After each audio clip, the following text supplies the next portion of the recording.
Hello friends, কেমন আছো তোমরা সবাই? আশা করি সবাই ভালো আছো, আমিও খুব ভালো আছি। চলো আজকে আমরা ইলিশ মাছ দিয়ে লাউ পাতায় ভাজা করি। চলো আসো। দেখো, প্রথমে আমি ইলিশ মাছ নিয়ে নিয়েছি, আর এখানে নিয়েছি লাউ পাতা, আর এখানে নিয়েছি শস্য, পোস্ত, কাঁচা লঙ্কা বাটা। ঠিক আছে। আর দেখো, এখানে প্রথমে মাছটার উপরে আমি মশলাটা দিয়ে দিলাম।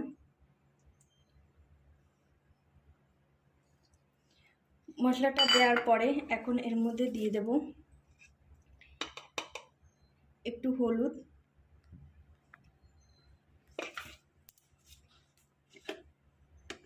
একটু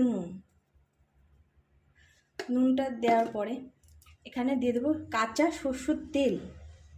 এটা কিন্তু মেন, কাঁচা সরষের তেলটাই মেন। একটুখানি দিয়ে ভালো করে নেড়ে চেড়ে এটা মেখে রেখে দেব 10 মিনিটের জন্য।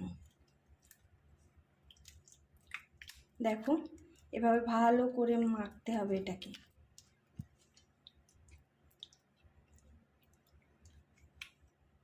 এখন আমি সুন্দর করে মেখে নিয়েছি। এটা মেখে এখন 10 মিনিটের জন্য আমি এভাবে ঢাকা দিয়ে রেখে দেব।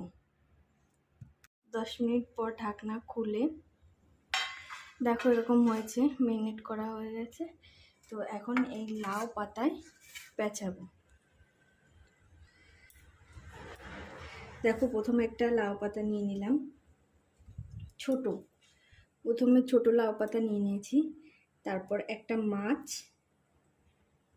মাছ নিয়ে একটুখানি মশলা নিয়ে এর উপরে দিয়ে দিয়েছি। দিয়ে এটা সুন্দর করে ভাজ করে এইভাবে এবার এর উপরে একটা বড় পাতা নিয়ে এইভাবে ভাজ করে নিতে হবে। দেখুন,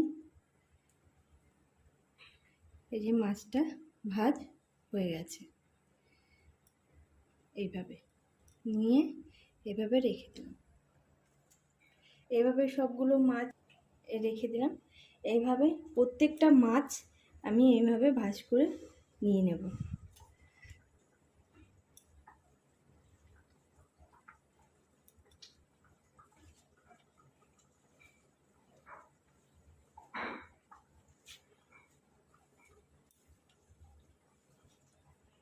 এভাবে নিয়ে নেব।